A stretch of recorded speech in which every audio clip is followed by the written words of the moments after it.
시간 세이브라고 하는 전제가 주어져서 마음의 부담이 무척 듭니다. 아마 여러분이 읽어보셨는지요? The Future라고 하는 책이 닥터 수엔에 의해서 쓰여진 책인데, 이 72명의 슈퍼 엘리트들이 논문을 쓴 거죠. 미래에 무슨 일이 있을 것인가.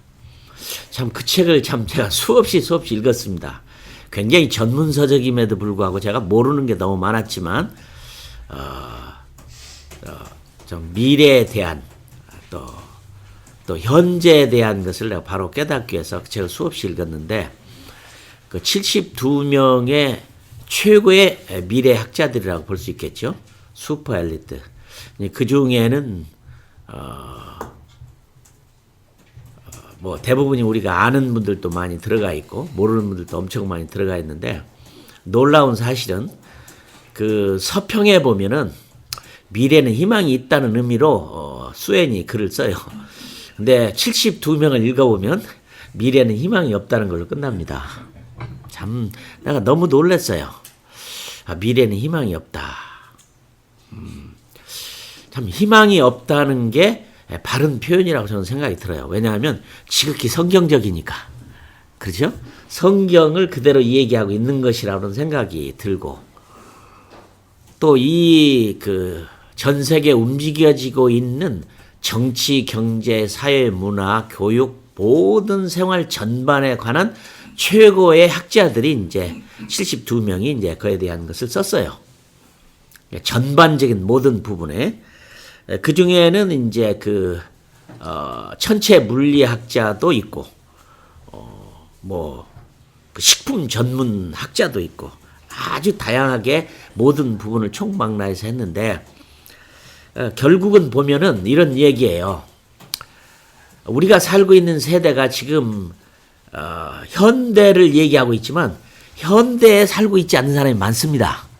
그러니까 소위 프리모더니즘, 그러니까 모더니즘에도 아직 들어오지 않은 소위 말하는 미전도 종족 사람이나 아프리카에 있는 사람이나 아니면 인도, 차이나, 반도요 전 세계에 아직도 이 문명하고는 거리가 멀게 살고 있는 사람이 수없어요. 사실은 그 안에는 슈퍼 프리모더니즘, 그러니까 아주 원시적인 삶을 사는 사람도 수없이 있기 때문에 현대를 한마디로 표현한다는 건 대단히 어려운 얘기고, 또 하나는 또 한 부류는 또 모더니즘 가운데 살고 있는 사람들이 또 많습니다. 근데 반면에 또 포스트 모더니즘에 살고 있는 사람들은 또 수없이 많지요. 이런 세계 속에서 우리가 살고 있다는 게 아주 신비하게 느껴집니다. 그래서 그 책을 중심하고 또 하나는 마지막으로는 가장 중요한 건 뭐냐 하면 우리가 하고 있는 선교와 교회에 대한 미래인데요. 특별히 최근에 제가 그분을 만나봤고 그분의 설교도 들어봤고 책도 읽었는데, 혹시 마이클 프로스트라고 하는 분을 여러분들이 그분의 책을 읽었는지 모르겠네요. 그분이 말하고 있는 책이 우리 한국에 한 5권 정도가 이제 번역이 됐는데, 그 중에는 위험한 교회라든지 아니면은 일반 생활사에서 일어나고 있는 기적이라든지 아니면 바보 예수라든지, 그 호주 분이신데 대단한 분이에요. 선교 전문가고 학자고 교수고 목사인데 우리 시대에 교회에게 주는 아주 귀중한 메시지를 썼어요. 얇은 책은 얇지만 두꺼운 책은, 위험한 교회 같은 책은 막 읽기도 힘들 만큼 굉장히 두꺼운 책으로 썼는데, 그분의 의견을 따라서 제가 한번 현대 교회의 선교의 현대 주소를 한번 내가 찾아보려고 생각을 합니다. 그러니까 사실은 어려운 게 포스트 모더니즘이나 모더니즘이나 프리 모더니즘 가운데 살고 있는 저희들이 사실상의 공통분모를 만들면서 함께 산다는 게 대단히 어렵습니다. 제가 제일로 힘든 것 가운데 어떤 거였냐면, 시골 교회 가고 설교하는 것이 난 그렇게 어려운지를 제가 몰랐습니다. 주로 도시교회만 다니면서 복음을 전하다 보니까 시골 교회를 갔는데요, 정말 힘들더라고요. 정말 힘들었어요. 단어 하나를 선택하는 문제라든지 그분을 이해되는 말로 시킨다는 게 너무너무 어려웠고, 또 아프리카에서 전하는 복음과 또 여기에 와서 전하는 복음이 전혀 다르기 때문에, 여러분 아시는 대로 이제 포스트 모더니즘의 특징은 뭐냐면 변화입니다. 근데 변화가 엄청 변하죠. 뭐 안 변한 게 없을 만큼 다 변하는데, 포스트 모더니즘의 특징은 뭐냐면 진리 자체도 변화시키는 겁니다. 남자와 남자와 결혼한다든 여자와 여자가 결혼한다 자체는 이미 창조의 근본적인 것을 망가뜨려버리는 시대에 살고 있다는 거죠. 그러니까 이게 포스트 모더니즘이에요. 그러니까 앞으로는 태양이 동쪽에서 뜬다는 말조차도 변할 거예요. 그 말조차도 그런 진리가 모든 것을 망가뜨려버리는, 소위 디컨스트럭셔널리즘, 해체주의로 가버리는, 망가뜨려버리는 세대, 이 포스트 모더니즘입니다. 그러니까 이 포스트 모더니즘은 얼마만큼 앞으로 갈지를 전혀 몰라요. 전혀 관측을 할 수 없을 만큼 모든 것을 망가뜨려 버리기 때문에. 그러니까 이 포스트 모더니즘의 특징이 변화입니다. 근데 변화도 그냥 적당한 변화가 아니라, 이런 소위 말하면 그래도 진화론적 변화도 아니고, 이건 완전하게 급변적인, 그러니까 망가뜨려 버리는 그런 해체주의로 가기 때문에 정말 우리가 앞으로 힘든 세상을 살고 있다는 사실을 해야 됩니다. 왜냐하면 빌 게이트가 가장 무서워하는 미래가 뭐냐면 그 인공지능이더라고요. Artificial Intelligence인데, 인공지능이 얼마만큼 될지를 전혀 모르는 거죠. 이제 인공지능이 무슨 일을 만들어낼지 전혀 모르고, 게오르기가 지금으로부터 40-50년 전에 썼던 25시라고 하는 소설이 실제로 기계 문명의 기계의 지배를 받는 세대가 되어가는 걸 우리 눈으로 보고 있다는 말이죠. 좀 걱정이 돼요. 그 다음에 변화뿐만 아니라 변화의 속도예요. 이게 뭐 적당히 속도를 가는 게 아니라 엄청 빠른 거죠. 하루가 다르게. 그러니까 과거에는 원 제너레이션이라는 게 한때는 100년으로 봤고, 그러다가 제가 초등학교 다닐 때만 우리 선생님이 원 제너레이션은 40년이라고 하는데, 요즘에는 40년은 무슨 40년입니까? 뭐 쌍둥이도 세대차를 느낀다는데, 도저히 이런 변화가 속도가 거기에 있는 거죠. 그 다음에 모든 것을 망가뜨려 버리는 거죠. 그러니까 이런 속에서 도전한다는 것이 우리가 굉장히 어려운데, 제가 볼 때 가장 무서운 건 뭐냐면 도덕성의 파괴죠. 도덕성의 파괴죠. 부모의 관계라든지 제자의 관계라든지 이웃과의 관계라든지 이런 그 관계가 몽땅 다 그냥 깨져 버릴 겁니다. 그 IS는 자기 어머니가 자기를 IS에 가담하지 말라고 했다고 해서 그 젊은이가 어머니를 공개 처형해서 죽여버리잖아요. 그러니까 이건 도덕이나 윤리라고 하는 것이 이제 전혀 상관하지 않는, 깨져버리는 시대에 우리가 앞으로 살게 된다는 거니까 참 어떤 면에서 참 무섭습니다. 뿐만 아니라 모든 기업 윤리라는 것도 전혀 없죠. 그냥 케임브리지에 우리 한국의 장 교수가 쓴 책에 사다리 걷어차기라는 유명한 책이 있는데, 그건 뭐냐면 결국에는 프리모더니즘하고 모더니즘하고 포스트 모더니즘이 너무 간격이 갈수록 이 갭이 넓어져요. 좁아지는 게 아니라. 그러니까 우리 한국은 그래도 이 시대에 좀 쫓아올 수 있게 된 게 너무 참 놀라운 일이지만, 제가 일했던 감비아가 현대주의의 포스트 모더니즘을 갈 수 있는 가능성은 불가능입니다.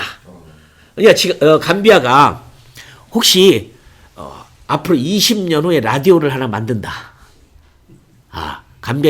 감비아는 만드는 게 없어가지고 사람들이 그런 말을 해요. 메이드 인 감비아는 사람밖에 없다. 그런데 그들이 20년 후에 라디오를 만들면 20년 후에 미국과 한국은 뭐 할 것인가.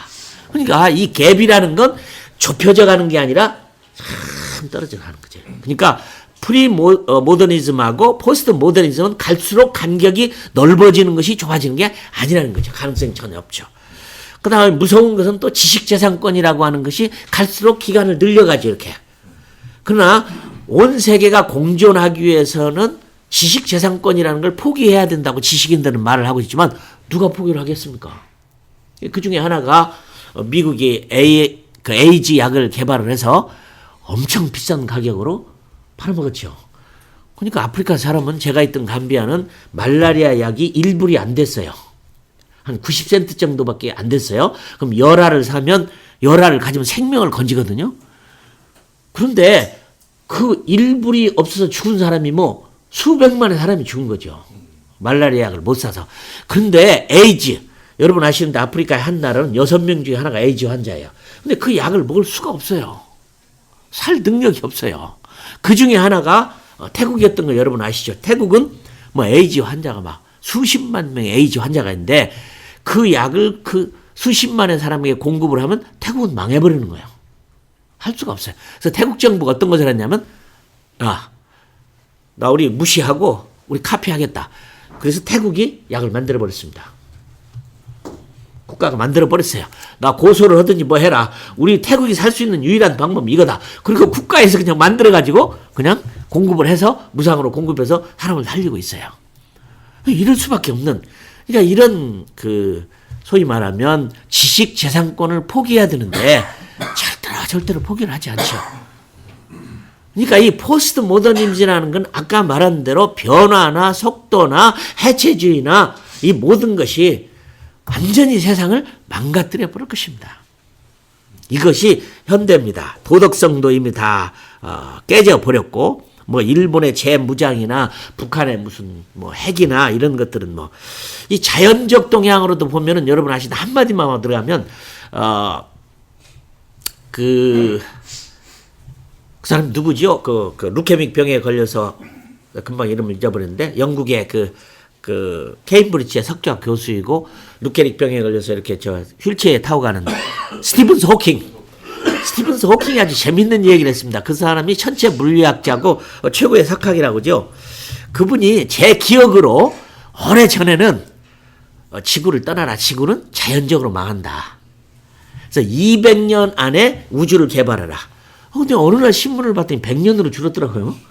100년 안에 떠나라. 근데 최근에 제가 한국에서 뉴스를 읽었는데 50년 안에 떠나라. 이 사람 호킹에 봤을 때는 이 지구는 자연적으로 놔둬도 그냥 망가져버리는 지구. 그게 스티븐스 호킹이 바로 그 72명의 수엔의 책 가운데 스티븐스 호킹 나옵니다. 지구는 과학적으로 멸망하게 돼 있다. 망한다. 자연적으로도 봅니다. 그다음에 인구 증가도 무섭죠. 2025년에는 약 83억이 된다는데. 83억이 돼요. 인구. 그 다음에 가장 무서운 인구의 증가는 드디어 중국도 이제는 두 아이를 낳기 이제 운동을 벌였잖아요. 뭐 인구가 막 불어나기 시작했죠. 지금 한 15억 정도로 보고 있는 중국도 막 불어나면 인구가 불어나는데 사실은 전 세계가 중국화됩니다. 왜냐면 제가 감비아에 있을 때 1990년대 초기에 중국 사람들이 감비아에 이민을 왔어요. 중국 정책에 의해서 중국 사람들을 감비아에 이민을 왔어요. 감비아는 그 이민을 받아서 들어오자마자 받아서 시민권을 줬어요. 근데 이런 일을 중국은 오랫동안 전 세계에 하고 있어요. 중국인이 없는 나라가 하나도 없어요. 중국 세상을 만들고 있어요. 가장 무서운 것은 중국이 가지고 있는 이 경제적인 파워가 아니라 사람 파워입니다. 중국 전체. 제가 이번에 라오스에서 왔는데 라오스는요 무지무지한 성장이 일어나고 있어요. 굉장한 성장이 일어나고 있어요. 왜냐하면 중국을 한 줄을 라오스에 만들고 있어요. 중국 때문에 막 빌딩이 올라가고 아파트가 세워지고 거리가 만들어지고 완전히 그냥 중국을 방불할 만큼 놀라운 변화가 일어나고 있어요. 거기다가 일대 여러분 아시는 대로 원 로드 앤 원 벨트라고는 1대1로 사건은 이건 역사를 뒤엎을 만큼의 무서운 세대입니다. 그런데 한 가지 제가 시간이 없으니까 미리 말씀을 드리면 중국은 우리에게 아무 희망이 안 된다는 겁니다. 중국은 결코 1등 국가가 될 수가 없을 뿐더러 없는 이유가 여러 가지가 있습니다. 많이 있습니다. 중국은 1등 국가가 되기가 되게 힘든 것 가운데 하나가 제가 선교사 훈련생들을 훈련을 시키는데 너무 힘들었어요. 통역도 힘들어해요. 다른 말은 다 통역이 되는데 말레이시아, 파키스탄, 인디아, 갬비아, 사우스아프리카 통역을 못해요. 왜냐하면 중국은 모든 영어의 단어를 중국화했어요. 그러니까 코카콜라라는 말을 안 들으니까 코카콜라를 중국말로 변화시켰어요. 그러니까 코카콜라를 하면 못 알아들어요. 터키라면 못 알아들어요. 우리말로 하면 토익이라고 알아듣지. 스위스를 서서라고 알아듣지 스위스라고 하면 못 알아들어요. 그러니까 통역도 엉터리로 통역을 하는 거예요. 그러니까 중국 글자로는 전 세계의 모든 단어나 국가 명칭을 표기가 불가능해요. 중국화시키는 부서가 있어요. 제가 얼마나 감격을 했는지 세종대왕에 대한 기쁨이 막 감격이 너무 솟았어요.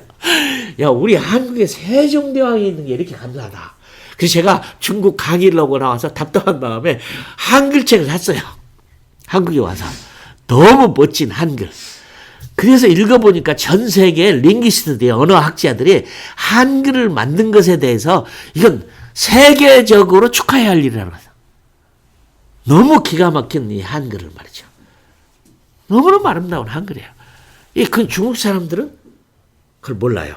그 다음에 제가 중국인들을 훈련을 시켜서 굉장히 어려운 얘기였지만 이렇게 얘기를 했어요. 여러분, 중국을 좋아하는 나라, 중국 사람을 좋아하는 나라는 한 나라도 없습니다. 신학생들이 그냥 하루 종일 공부를 못했어요. 나는 인격적으로 무시하려고 그들 얘기한 게 아니에요. 사실을 얘기한 거지. 그러면서 내가 우리 한국도 얘기를 들었어요. 제가 감비아에 갔을 때 우리 한국인을 좋아하는 사람이 하나도 없었다. 이건 어디서 동양에서 왔는데 이거 백인도 아니고 흑인도 아니고 아주 이상한 사람이 와가지고 우리도 똑같이 어려움을 당했다. 제가 영국 BBC를 들으면 영국 BBC가 매일 아침마다 한국 뉴스가 있어요. 대단한 거예요. 뉴스 나오는 것만 해도. 근데 단 한 번도 좋게 얘기하는 뉴스를 들어본 적이 없어요.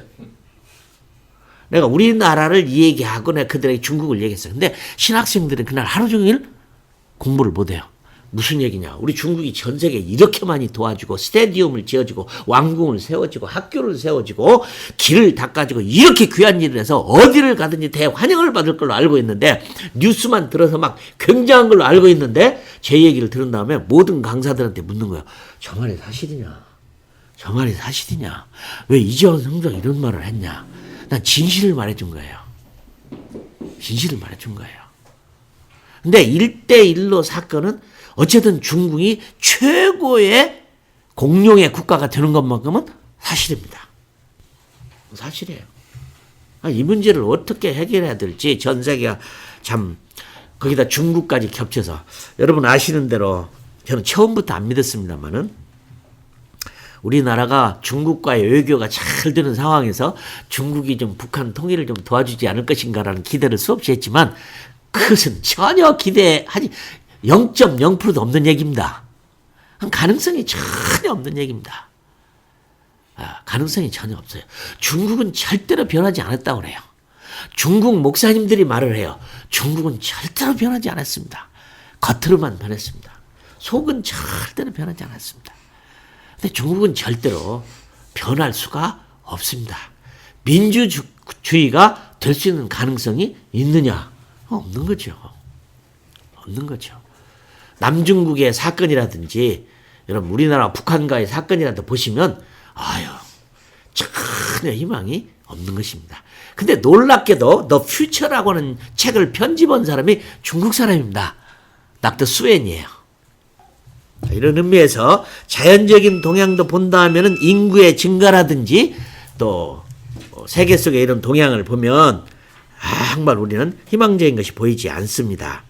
뭐 정치, 사회, 경제 제가 시간을 아끼는 면에서 제가 뭐 여러분 다른 얘기보다는 교육 쪽으로 들어가는 것이 훨씬 더 좋을 것 같습니다. 제가 그러면은 이 선교라고 하는 것은 어떤 것이냐면 저는 그 초자연적 사역이 선교라고 생각을 해요. 세계 동양에서 선교사를 환영하는 나라는 없습니다. 선교사를 환영하는 나라는 없습니다. 근데 우리가 절대적으로 해야 되는 이 선교 앞에서 전 세계 현재 동양은 아무도 선교사를 환영하지 않아요. 그래서 선교는 요즘에 와서 비자 전쟁이라는 말을 합니다. 우선은 선교사들이 비자를 받을 수가 없어요. 머물러야 사역을 할 수 있는데 머무를 수 있는 길이 안 생겨요. 그 놀라운 일은 또 제가 일하던 동네가 정말 문명의 혜택이 전혀 없는 곳이었습니다. 전화도 전기도 방송도 텔레비전도 신문도 잡지도 아무것도 없는 데서 제가 살았는데 그때가 참 행복했던 시절이었습니다. 그러니까 아무것도 모르니까 정말 행복하더라고요. 세상에 무슨 일이 일어난지를 전혀 모르고 편지 한 통을 받으면 손이 떨릴 만큼 기뻐서 한 통의 편지를 읽는 기쁨이 이렇게 컸는데 요즘에 우리 동네 추장이 저한테 전화를 해요. 전기는 안 들어왔지만 태양열에 의해서 이 전화를 충전해서 할 말도 별로 없는데 아침마다 전화가 와요. 이런 시대로 이제는 변해 버렸습니다. 참 이런 시대가 변했는데 오히려 점점 시간이 가면 갈수록 탈기독교, 탈교회 현상, 탈신앙 이런 것들이 지금 세계를 주름잡고 있다고 생각이 듭니다. 제가 지금은 그 마이클 프로스트가 말하는 교회에 대해서 좀 나누고 싶은데 그분이 쓴 책 가운데 위험한 교회란 말이 있습니다. 내 말은 교회가 다른 사람에게 위험을 주는 것이 아니라 교회가 위험 안에 빠졌다는 겁니다. 교회가 위험 안에 빠졌다. 그래서 책 제목은 위험한 교회라고 해서 잘못 생각하면 교회가 세상에 위험거리가 되지 않는가라고 오해할 수도 있는데 사실은 그게 아니고 교회가 위험을 당하고 있다. 첫째, 많은 사람들 탈기독교화, 탈교회화 현상이 두드러지게 나타나고 있다는 거죠. 교회를 떠나는 거죠. 그래서 교회를 떠나는 사람이 이제 두 종류가 있는데 하나는 우리 보통 말하는 걸로 가나안 성도라고 말합니다. 가나안 성도는 아주 주님을 떠나버린 사람들이에요. 안 나가 뿐만 아니라 안 믿어. 그냥 이것은 교회에 잘못이 있다고 생각해요. 저는 수많은 젊은이들을 만나면서 그렇게 교회를 오래 다녔어도 구원을 못 받은 젊은이들을 많이 봐요. 왜 이런 현상이 일어났을까?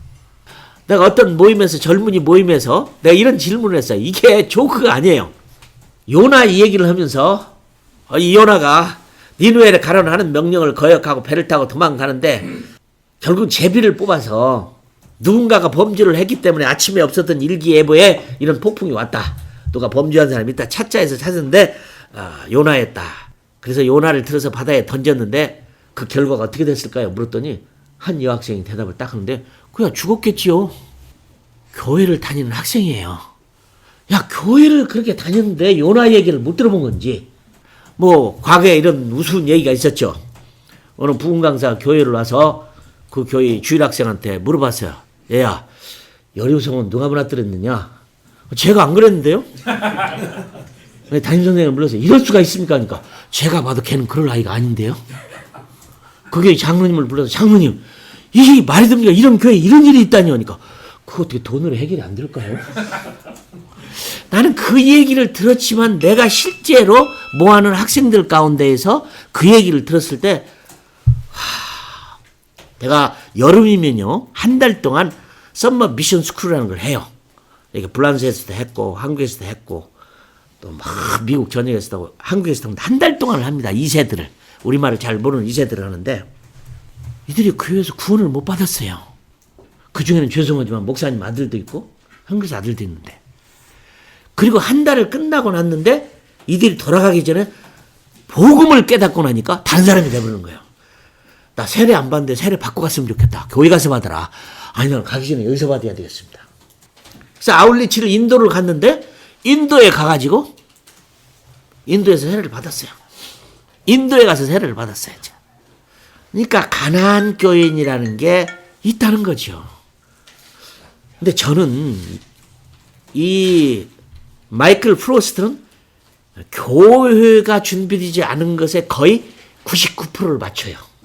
교회가 준비가 안 됐다. 교회가 교회된 일을 못하고 있기 때문이다. 근데 저는 동의하지 않습니다. 왜 동의하지 않느냐 하면 우리가 가난한 시절에 교회가 교회 노릇을 잘 못했어도 교회 부흥했어요. 많이 모였어요. 그잖아요, 과거에.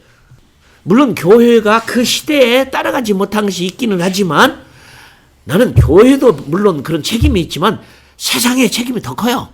세상에 아까 말한 내가 왜 현대교회를 얘기냐면 포스트 모더니즘 시대에서는 모든 진리도 깨졌기 때문에 교회가 교회 노릇을 해도 안 와요.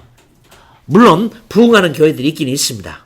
나는 전적으로 마이클 프로스트에 대해서 동의하진 않지만 그러나 제 경험상 교회가 교회 노릇을 못할 수밖에 없는 상황이 있었다는 거죠. 소위 말하는 포스트 모더니즘에 따라가는 교회 어렵다는 거죠. 그 다음에 또 하나의 교회를 떠나는 교인이 있는데 이걸 여러분들 별로 저도 그 단어가 와 듣진 않지만 유수자라고 부릅니다. 영어로는 exiles죠. 그러니까 바벨론의 포로에 잡혀간 사람들을 exiles라고 부르면 그 유수자예요. 우리말로는 그 유랑자라고 말할 수 있을까요? 유랑자, 유배당한 사람들. 근데 어쨌든 이 번역을 한 사람은 유수자란 말을 번역을 했어. 이 유수자는 교회를 떠난 것이지 주님을 떠난 게 아니에요. 시스템을 떠났고 리더십을 떠났고 교회가 교회되지 못한 것을, 그래서 이 유수자는 바른 진리를 찾아서 떠나는 사람들이에요. 어떻게 하면 내가 바른 신앙생활을 확실히 할까? 이제 여기에 있어서 우리가 생각해야 되는 건 그러면 교회는 뭐냐? 교회가 어떤 거야 되냐? 그래서 이 사람은 뭘 말하냐면 교회를 제3의 장소라고 말을 합니다. 제3의 장소란 말은 무슨 말이냐면 제1의 장소는 가정이에요. 제2의 장소는 직장이에요. 제3의 장소가 교회여야 돼요. 그런데 가정이라는 것은 누구도 망가뜨릴 수 없는 가장 중요한 자리잖아요. 그죠? 이건 어떤 얘기에 잡음이 낄 수가 없는 가정은 너무 행복한 가정이고 아름다운 가정이고 하나님 만든 멋있는 가정이고, 직장도 마찬가지죠. 자기의 생업을 움직이는 것이기 때문에 열심히 일하고 땀을 흘리고 기뻐하고 감사하고 하는 직장으로서의, 그건 자기가 싫다고 안 나갈 수 있는 게 아니고 좋다고 나가고 어느 때는 나오고 어느 때는 못 나가는 게 아니잖아요. 근데 3의 장소인 교회는 어떤 것이어야 되느냐? 다 아름다워. 저는 교회는 아름다운 것이라고 믿습니다. 우리나라 큰 선교단체도 교회를 무시했다가 어려움을 당한 선교단체도 여러분 아시죠? 목사도 우습게 생각하고 교회도 우습게 생각했다. 물론 지금은 다 돌아와서 새로운 마음을 갖게 돼서 교회론을 바로 알게 됐는데, 지하실에 모여도 나무 밑에 모여도 가난하게 모여도 산꼭대기에 모여도 교회는 아름다운 교회요. 거기에 예수 그리스도와 피와 예배가 있는 것이면 아름다운 것이죠. 저는 교회가 희망이라고 저는 믿는 사람이에요. 근데 이 3의 장소인 교회가 살아나기 위해서는 교회가 뭐냐? 3의 장소인 교회는 날마다 모일 수 있고 아무 때든지 갈 수 있고 가면 나를 상담할 수 있는 곳이고 따뜻한 곳이고 내 얘기를 들어줄 수 있는 곳이고, 그래서 요즘에는 교회를 떠난 사람들은 교회를 떠난 게 아니라 건물을 떠나고 시스템을 떠나고 리더십을 떠난 거죠. 재미가 없고 또. 그래서 재미있는 것은 나와서 가정교회를 한다든지 목사가 없는 교회를 한다든지, 그래서 한국에 한 길교회 같은 교회는 평신도로만 만들어진 교회가 있어요. 평신도로도. 근데 평신도로가 만들어가지고 평신도들끼리 교회를 했어요. 근데 아주 재밌는 사실은 하다가 지쳤어요. 돌아가면서 설교를 하는데 설교가 쉽지 않은 거예요. 너무 힘든 거예요. 그러니까 평신도가 신학책을 갖다 사다 읽기 시작하고 설교집을 사다 읽기 시작하다가 하다가 자기들끼리 힘들어서 안 되겠다. 이 설교하시는 분만 모시자. 그래서 설교하시는 분만 모셔가지고 하게 됐어요. 그래서 평신도들끼리만 모여서 하던 교회를 결국은 하다 보니까 누군가가 신학을 해야 되고 전문적으로 있어야 되고 이런 것을 경험하는 모습을 본 경험을 봤어요. 그 다음에 요즘은 교회라는 이름을 쓰기를 두려워해요. LA에서 무지무지하게 큰 교회에 부흥하는 큰 교회가 하나 있죠.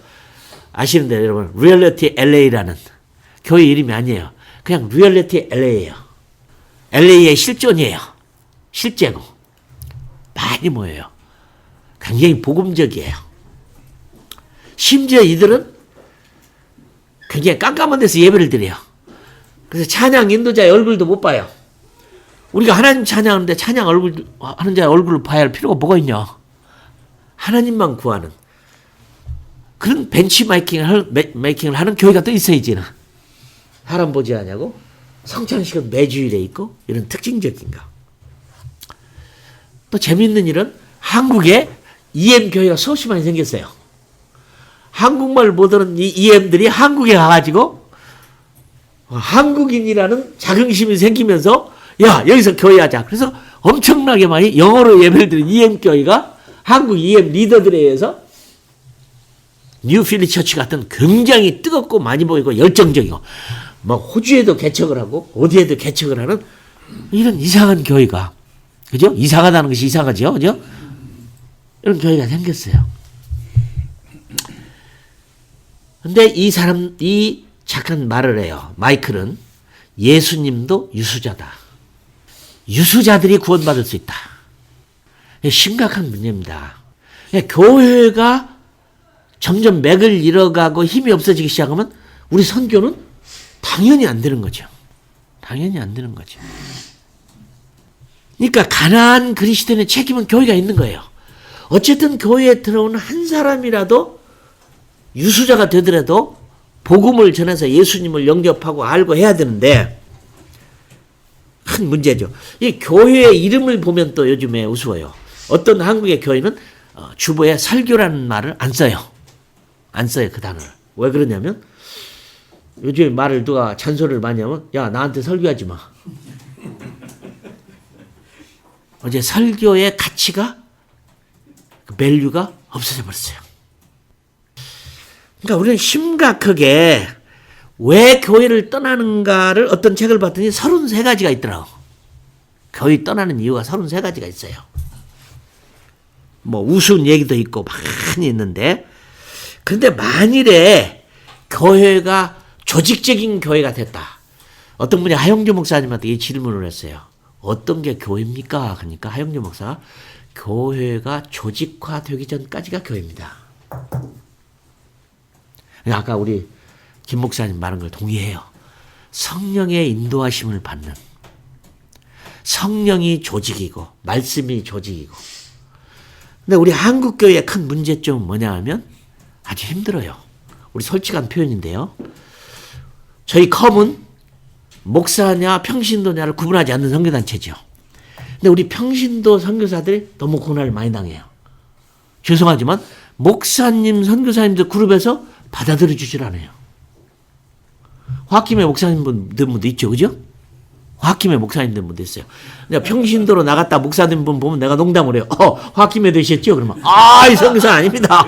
아닙니다. 이렇게 얘기를 해요. 그러니까 목사 자신들부터가 2층 구조적 사고를 가지고 있어요.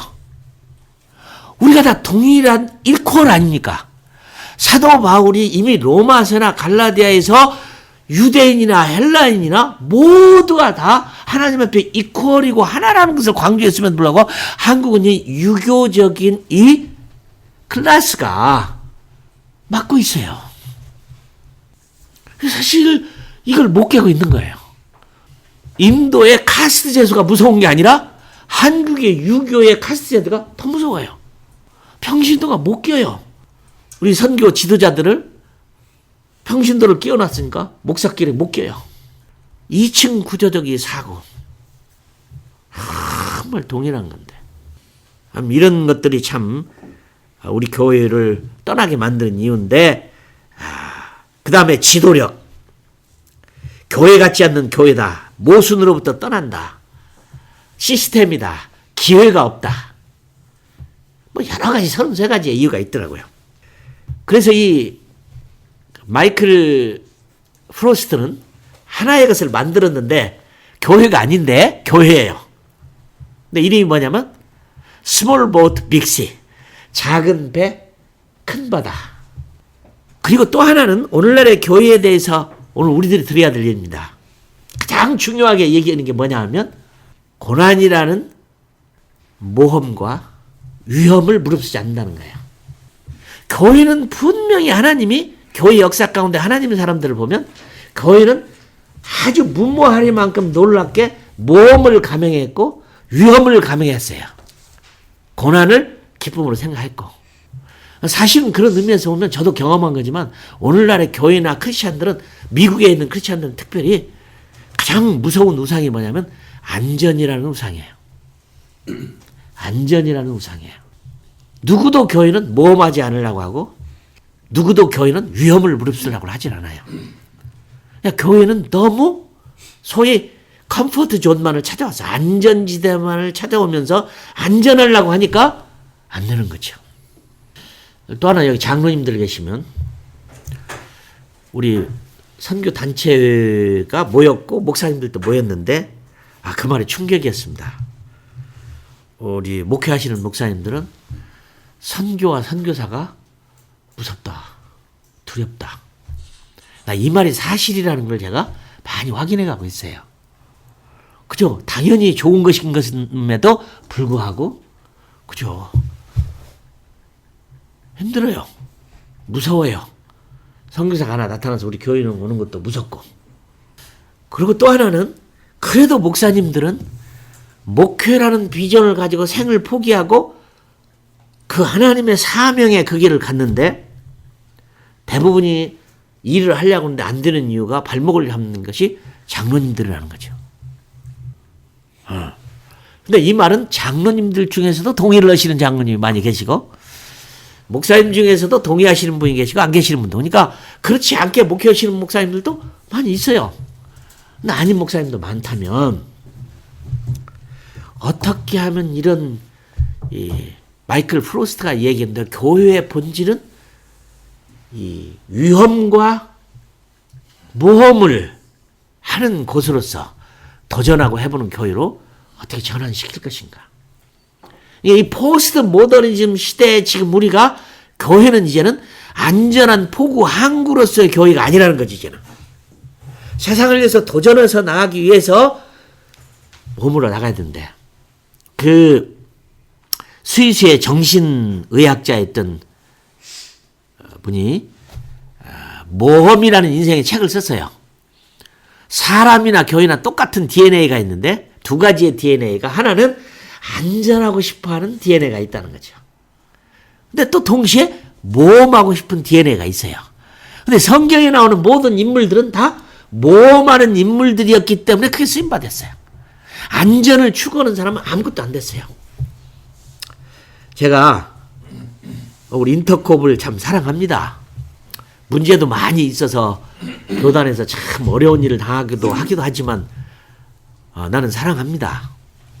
존경합니다. 그들의 열정을. 근데 그들이 교회 가운데 문제를 많이 일으켜서 교회에 많은 상처를 준 사실도 있는 것도 내가 인정을 합니다. 그러나 한 가지의 그의 특징은 뭐냐면 위험과 모험이에요. 그들은. 나는 이 마이클 프로스트가 하고 있는 이 얘기를 제대로 하고 있다고 생각해요. 뭐 문제는 있지만 두려워하지 않고. 그래서 제가 속한 컴도 우리 선교사들을 모아놓고 그런 걸 강조하고 있습니다. 안전은 우상이다. 안전을 찾으면 절대로 기적은 일어나지 않는다. 그래서 제가 오늘 그 세계 동향 가운데 세상 얘기를 했고 교회 얘기를 했는데 결국은 선교라고 하는 것은 초자연적인 사역이고 유일하게 이렇게 무시무시하게 모든 것이 망가지는 이 시대에 우리의 희망은 교회다.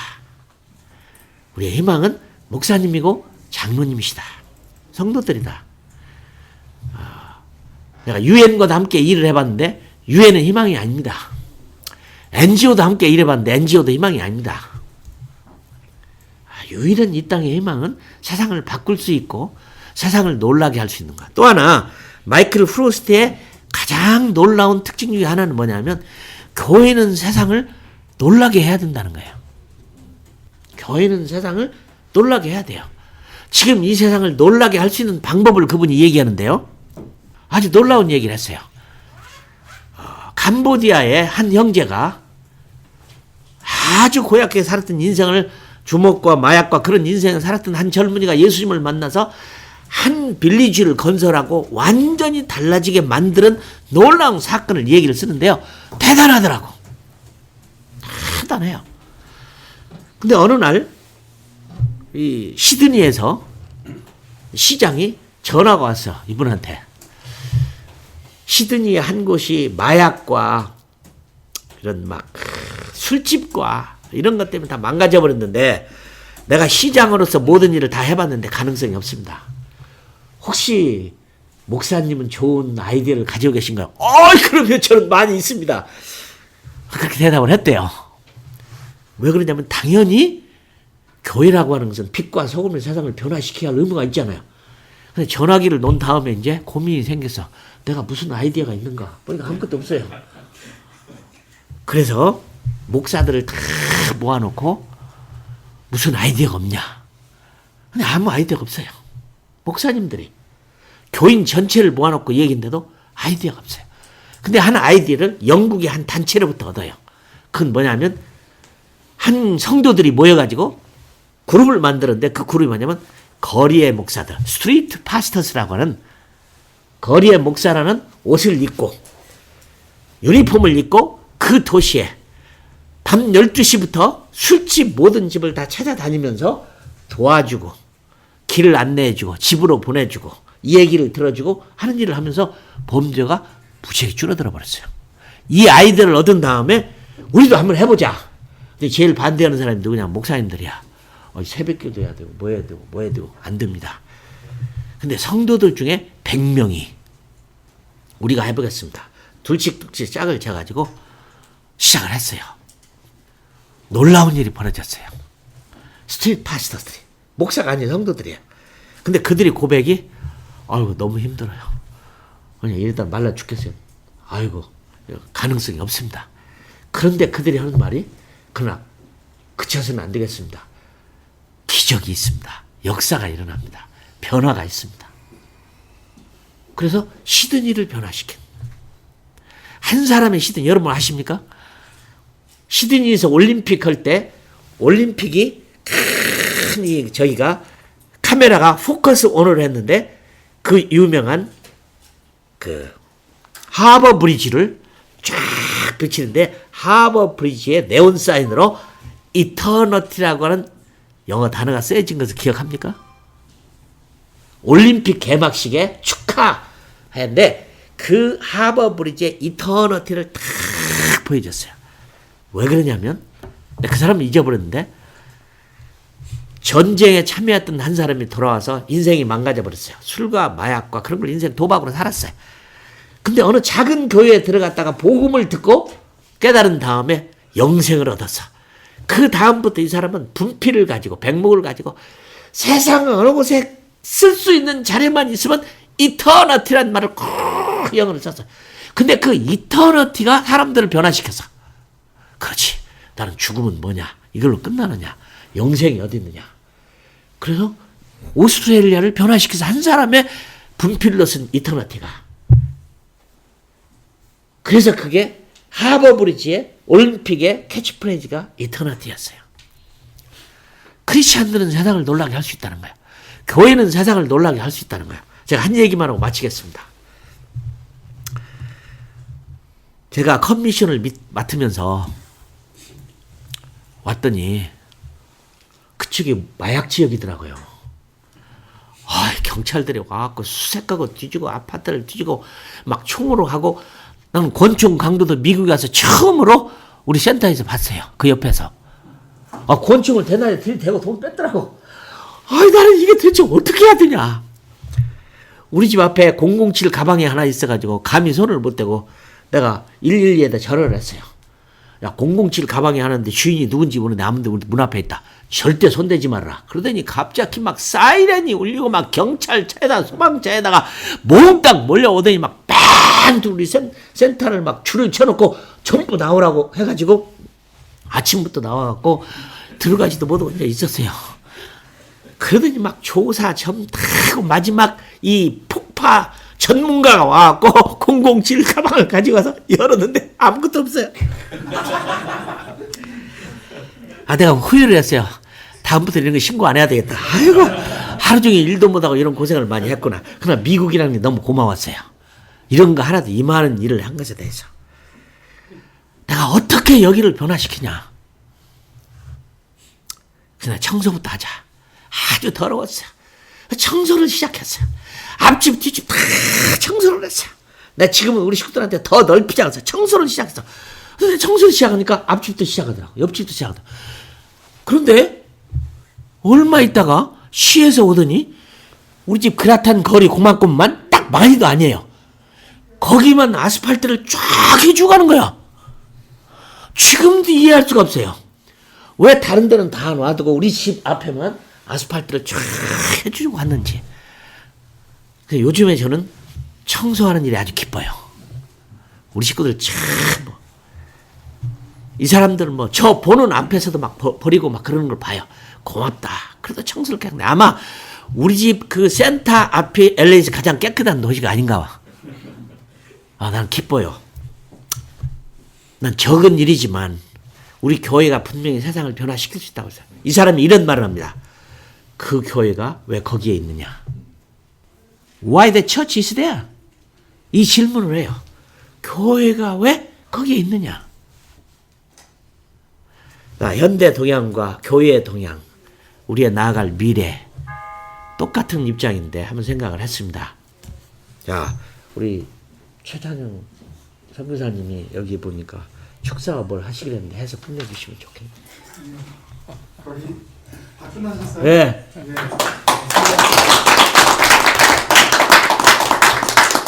저희 최종관 말씀 듣기 전에 혹시